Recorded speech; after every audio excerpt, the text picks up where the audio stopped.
Okay, so the Tangerine Tyrant's treasure troll is at it again.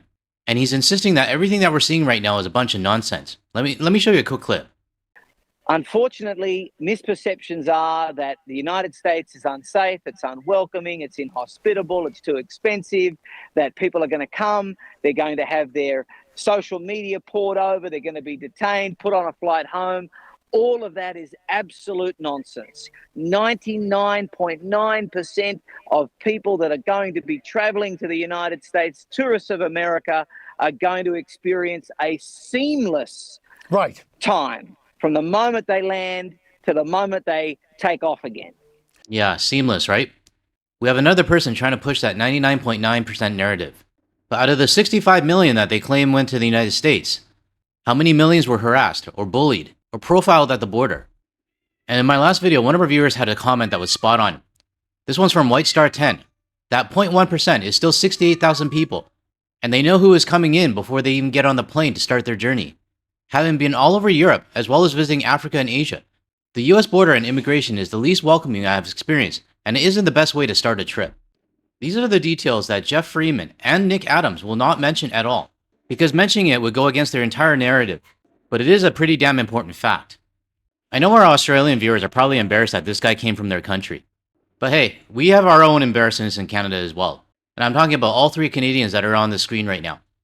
So we're going to listen to the rest of the interview, and just a heads up, there's some drilling going on in my apartment right now, so I don't know if you guys can hear it, but just a heads up. Alright, let's get started. Some of the best football players on the planet are now en route to North America. The World Cup begins in a week or two. Germany's team have heading to Chicago, where they have a friendly scheduled against the United States, and many more Germans are sure to arrive in the weeks ahead. The Oxford Economic expects the World Cup to bring about 1.2 million international visitors to the United States. There are those who say President Trump's immigration and travel policies have dampened enthusiasm.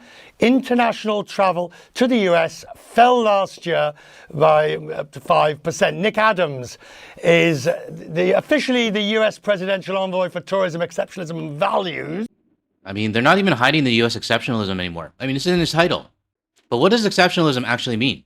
Well, exceptionalism is the belief that a person, country, or system inherently unique, extraordinary, and exempt from standard rules or norms. Yep, definitely sounds like the United States. Also, this self-proclaimed alpha male. Except the US doesn't have a tourism minister per se. It used to have somebody in the Commerce Department. So de facto, he is the tourism minister. He joins me now from Paris. Sir, the World Cup will be good. No question about it. The football will be spectacular. I guess the question is whether the number of bookings and the visitors are going to meet expectations, because at the moment it does look like they will be down.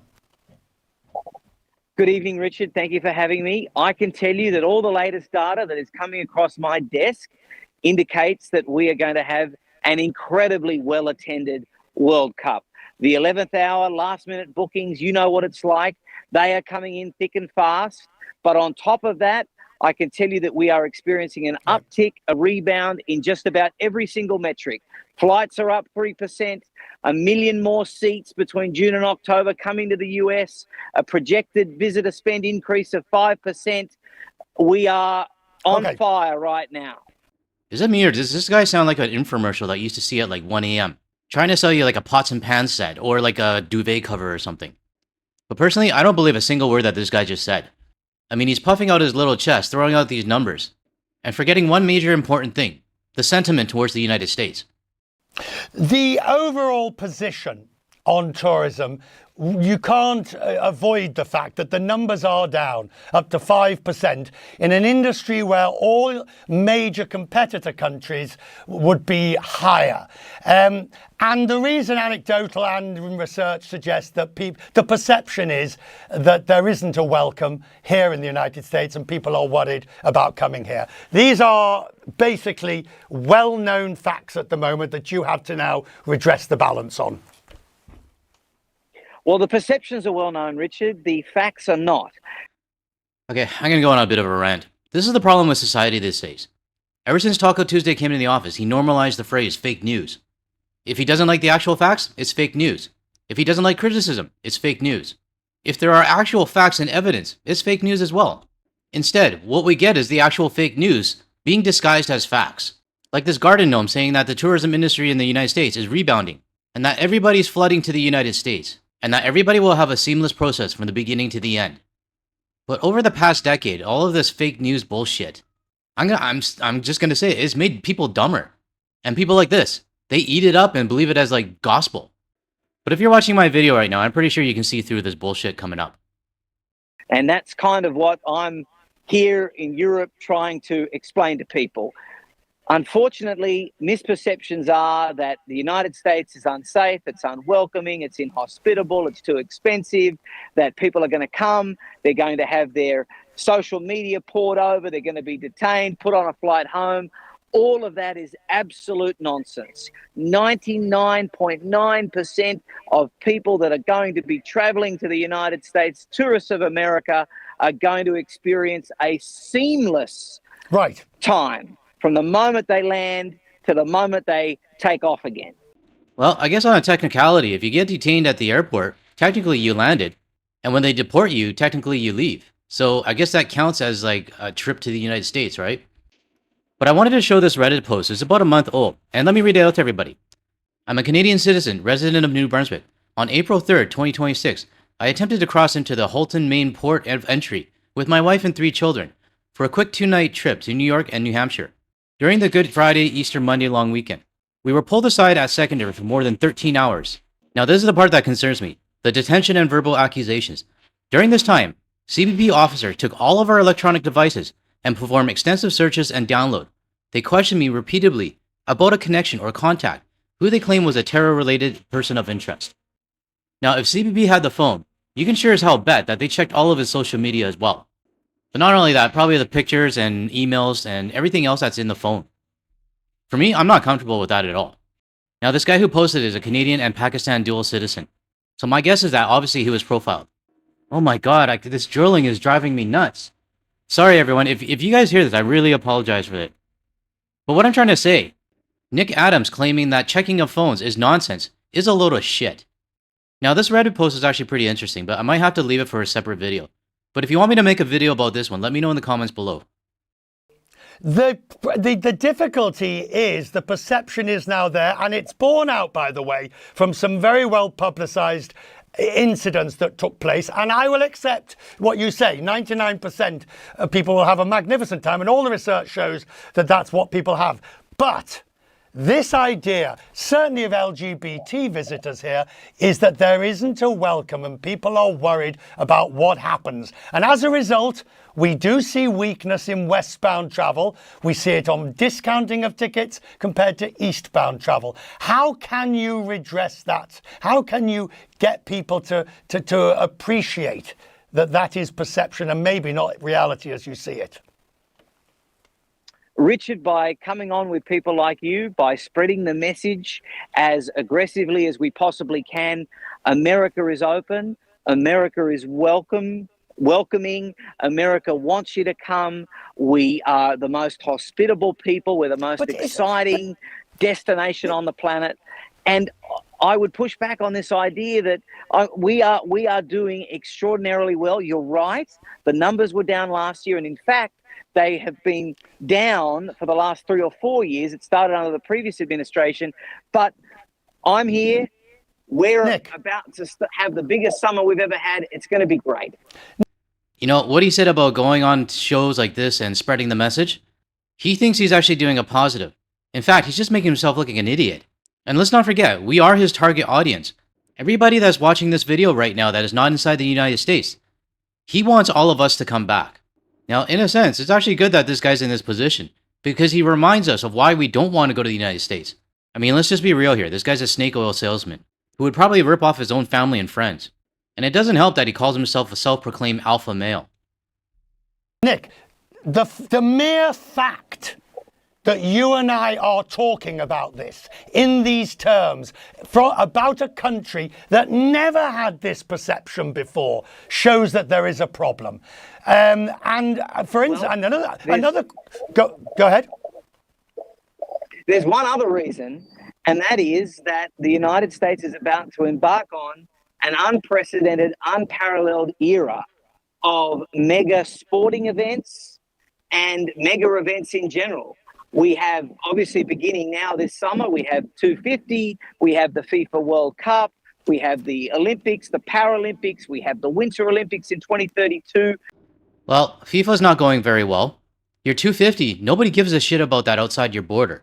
And the Olympics in 2028 and 2032 or whatever he said, that's too far ahead. A lot can happen in 2 years. Who knows? The United States might be divided. But I think we learned a lot from the FIFA World Cup, and it hasn't even started yet. The international community is not going to stand for what's going on right now. Even the biggest sporting event in the world is going to be underwhelming in North America. Well, also the greedy FIFA CEO, that's not helping either. But this guy right here, he's so heavily relying on the soft power of the United States, and it's dying. It might have worked a couple years ago, but now everybody can see right through it. The Men's Rugby World Cup, the Women's Rugby World Cup, potentially the FIFA Women's World Cup, the World Expo in Miami. We've got a bid out for that. So the next decade is going to be all about tourism and travel. We're going to keep America as the #1 tourism sector in the world. So are you in favor of restoring the funding, for example, to Brand America, to all the various different organizations, which in the past funding had been cut? Richard, that's a little above my pay grade. I can tell you that I work with Brand USA every day. They're a very valuable partner. They've got some fabulous campaigns out. They're echoing all the stuff that I've been telling you today. And my work wouldn't be possible without them. We are all working in concert to make sure that we can bring as many international visitors as possible, dispel the myths, and showcase the best and greatest of America. Now, I'm going to stop it here because I need my own sanity, and all they talk about is like this Route 66 celebration, which I really don't give a shit about. I just realized this guy has values in his title. That shouldn't be there. But this is the continued gaslighting that we're going to get for at least another couple years. Although, my gut feeling, this guy's going to disappear in about a year. Because nothing, not even this like self-proclaimed alpha male, can fix the US tourism industry right now. And no amount of praising or lying or whatever this guy does, it's not even going to make a dent. It just makes him look stupid. So a question for everybody watching right now. We're all of his target audience. Did anything he say in this video convince you to rethink visiting the United States and booking that flight? For me, it convinced me the other way. Reminded me why I don't want to go to the United States, why I don't want to deal with people like this, and why I don't want to deal with a country that just sees us as like money. Now I know some people in the comments are going to say, well, you travel anywhere in the world, there's always going to be about money and tourism. Of course it is, but it's also about respect.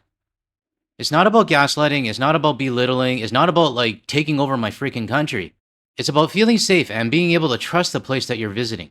I don't trust the United States, and I also wouldn't feel safe there as well. So let me know in the comments below what your thoughts are on this Garden Gnomes interview. Now, I want to talk about something. I know all the casual viewers are probably gone right now, and it's just the loyal GTL community that's still listening.